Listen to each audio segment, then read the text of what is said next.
జిల్లా కలెక్టర్ కార్యాలయంలో జరిగిన పీజీఆర్ఎస్ లో జర్నలిస్ట్ ప్రొటెక్షన్ ఫోర్ జేపీఎఫ్ సభ్యులు జిల్లాలో ఇటీవల జర్నలిస్టులపై జరుగుతున్న దాడులు ఓ వార్త విషయంలో వెంకటాచలం పోలీసులు విలేకరులకు నోటీసులు ఇచ్చిన విషయం వినతి పత్రం రూపంలో జిల్లా కలెక్టర్ హిమాంశు శుక్లాకు తెలియజేశారు. ఈ సందర్భంగా జిల్లా కలెక్టర్ పోలీసులు ఇచ్చిన నోటీసులు చూసి ఆశ్చర్యం వ్యక్తం చేశారు. పోలీసులు ఏ ప్రాతిపదికన ఈ నోటీసులు ఇచ్చారు, జర్నలిస్టులు ప్రచురించిన వార్తలు, టెలికాస్ట్ చేసిన వార్తలు ఏ విధంగా తప్పుగా ఉన్నాయి, పోలీసులకు వార్తలపై ఎటువంటి వివరణ ఇవ్వాలి, ఏ సెక్షన్ల కింద విచారించేందుకు పోలీసులు నోటీసులు అందజేశారు అనే విషయం చాలా బేస్లెస్ గా ఉందని, పోలీసులను తిరిగి ప్రశ్నించాలని, జర్నలిస్టులు భయపడాల్సిన అవసరం లేదని తెలియజేశారు.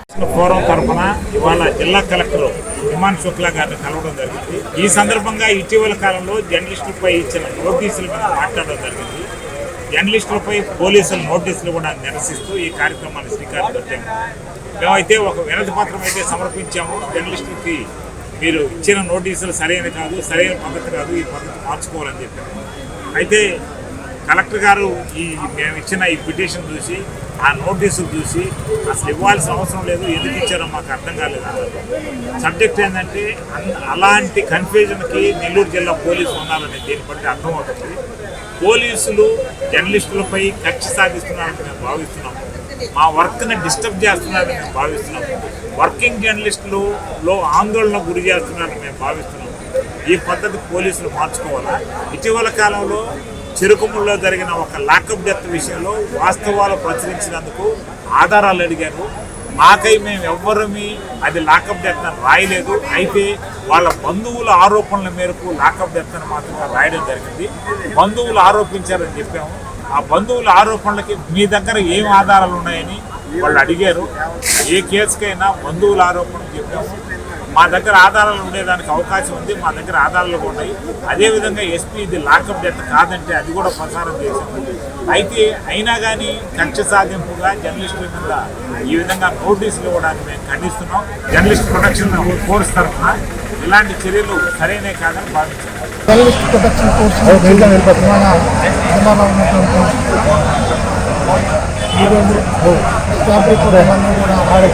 మొన్న జరిగినటువంటి నోటీసుల వ్యవహారంపై జిల్లా కలెక్టర్ గారిని కలిసి ఇవాళ మాకున్నటువంటి సమస్యలను దృష్టి తీసుకున్నారు. ఇప్పటికీ ఆయన ఐఏఎస్ ఆఫీసర్గా, సమాచార శాఖ కమిషనర్గా ఉన్న మేము ఇచ్చినటువంటి అర్జీని విధంగా పరిశీలించారు. ఆ నోటీసుకి సంబంధించినటువంటి విషయాలను కూడా ఆయన నేరుగా చూసి మరి ఇందులో ఏం లేదు, ఇది ఎలా ఇచ్చారనే విషయం మీద కాస్త ఆశ్చర్యాన్ని కూడా ఆయన కలెక్టర్ గారు వ్యక్తం చేశారు. దీనిపైన పోలీసు ఉన్నతాధికారులతో కూడా ఆయన మాట్లాడుతానని కూడా చెప్పారు. ఇక్కడ ప్రధానంగా మేము తెలుసుకున్నది ఇవాళ రాష్ట్రంలో కానీ జిల్లాలో కానీ గడిచిన 30 సంవత్సరాల్లో నేరుగా పోలీసులు జర్నలిస్టులకు ఒక నోటీసులు ఇచ్చి చేసినటువంటి సంఘటన తొలిసారిగా జరిగింది. ఇది జర్నలిస్టులకి పోలీసులకి మధ్యనటువంటి ఒక సుహృత్తమైనటువంటి వాతావరణాన్ని, ఒక ఫ్రెండ్లీ పోలీసింగ్ విధానాన్ని కూడా కొద్దిగా భంగం కలుగుతుందని కూడా మేము భావిస్తున్నాం. కాబట్టి ఇప్పుడైనా పోలీసు ఉన్నతాధికారులు అనవసరమైనటువంటి విషయాల్ని మేము ఏది కూడా రాసినటువంటి జర్నలిస్టు ఎన్టీవీ కానీ, ఆంధ్రప్రదేశ్ కానీ, సాక్షి కానీ అక్కడ జరిగినటువంటి విషయాన్ని మాత్రమే నేరుగా చేస్తాం. అలాగే జిల్లా ఎస్పీ గారు ఇచ్చినటువంటి దానిపైన వివరణ కూడా నేరుగా ప్రతిపించడం కూడా జరిగింది. ఇక్కడ ఎవరు కూడా వ్యక్తిగతమైనటువంటి వాళ్ళ అభిప్రాయాలను కూడా చర్చించినటువంటి పరిస్థితి కూడా లేదు. కాబట్టి ఇప్పటికైనా ఈ విషయాన్ని జిల్లా పోలీసు యంత్రాంగం సానుకూలంగా పరిశీలన చేసి భవిష్యత్తులో ఇలాంటి విషయాలు పునరావృతం కాకుండా చూడాలని చెప్పి ఈరోజు కలెక్టర్ గారిని కలిసాము.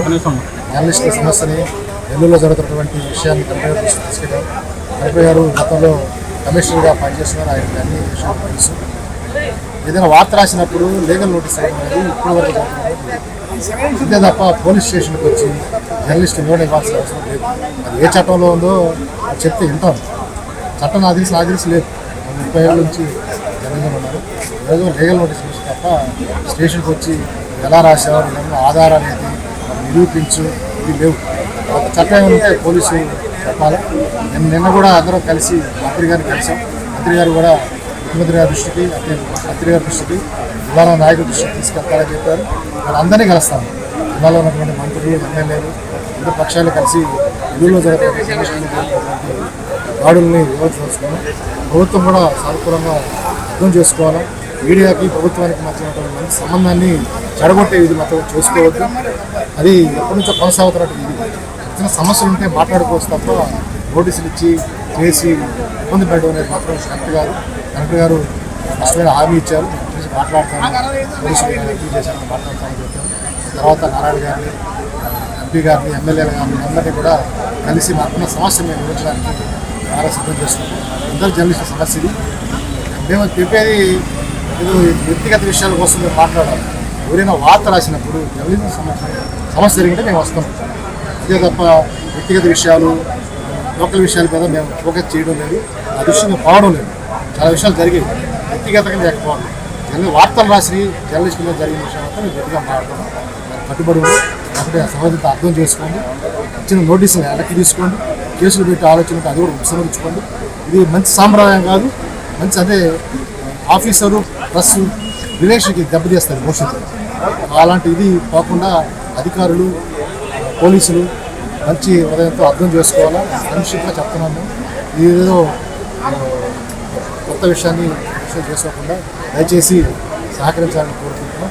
జర్నలిస్ట్ సమస్యగా దృష్టి చేస్తాం. మీడియాకి పోలీసు నోటీసులు ఇచ్చారు. దాన్ని మేము తప్పుపడుతూ తీవ్రంగా వ్యతిరేకిస్తూ సంఘం తరఫున జిల్లా కలెక్టర్ గారిని కలిసి వివరించాము. అలాగే దానికి సంబంధించిన వినతి పత్రం కూడా సమర్పించాము. అలాగే నిన్న మంత్రి రాష్ట్ర దేవాదాయ శాఖ మంత్రి ఆనవ రామనారాయణ గారు కలిశాము. ఇదే విషయాన్ని జిల్లాలో ఉండే అన్ని ప్రజాప్రతినిధులకు కూడా వివరించాలని ముఖ్యంగా ఉంది. దానికోసంగా కార్యాచరణ రూపొందించాము. అయితే ప్రధానంగా మా డిమాండ్ ఏంటంటే పోలీసులు ఇచ్చిన నోటీసుల్ని ఉపసంహరించుకోవాలి. రెండవది, మీడియా ఏదైనా కథనాలు రాస్తే దానికి సంబంధించి ఒక ప్రోటోకాల్ ప్రొడ్యూసరు, ప్రోటోకాల్ ఆఫీసరు ఆరోపణలు చేస్తే మేము దానికి సంబంధించి సాక్ష్యాలు కావాలంటే ఆ రికార్డులే సాక్ష్యాలు. ఎందుకంటే జిల్లా పోలీసు అధికారులు ఎన్నో సందర్భాల్లో ఫలానా మర్డర్ కేసు జరిగింది, ఫలానా చంపారని చెప్పి దాన్ని మేము చూసాము. ఆఫీసర్ చెప్పాడు, రాస్తారు. అట్లాగనే ఆ రోజు కొనుగోలు వ్యవహారంలో చనిపోయాడు. చనిపోతే వాళ్ళ బంధువులు, భార్య, కుటుంబ సభ్యులు ఆరోపించారు, పోలీసులు కొట్టి చంపేశారు. అదేవిధంగా రెండో రోజు ఫలానా రాజకీయ పక్షాలు ఆరోపించారు, వాటిని రాశారు. దానికి సంబంధించి సాక్ష్యాలు కావాలంటే ఒక బహిరంగంగా పోలీసుల ముందు, పోలీస్ స్టేషన్ ముందు జాతీయ రహదారి పైన మైకెత్తుకొని అరిచారు. వాళ్ళపైన చర్యలు తీసుకోవాలి వదిలేసి ప్రభుత్వానికి, ప్రజలకి వారధి ఉన్న మీడియాకి నోటీసులు ఇవ్వడం అనేది చాలా బాధాకరం. ఇది రాష్ట్రంలో ఎక్కడా లేదు, నెల్లూరులోనే స్టార్ట్ అయింది. నెల్లూరులోనే ఇది నిలిపేయాలని చెప్పి మేము డిమాండ్ చేస్తున్నాం. దానికోసం ఎంత దూరం అయినా సరే ఆందోళన కొనసాగిస్తున్నాం. అయితే ఇది ఆరంభం మాత్రమే, నిదానంగా స్పీడ్ అందుకుంటాం. ఖచ్చితంగా నోటీసులు విత్డ్రా చేస్తున్నంత వరకు ఈ పోరాటం కొనసాగుతుందని చెప్పి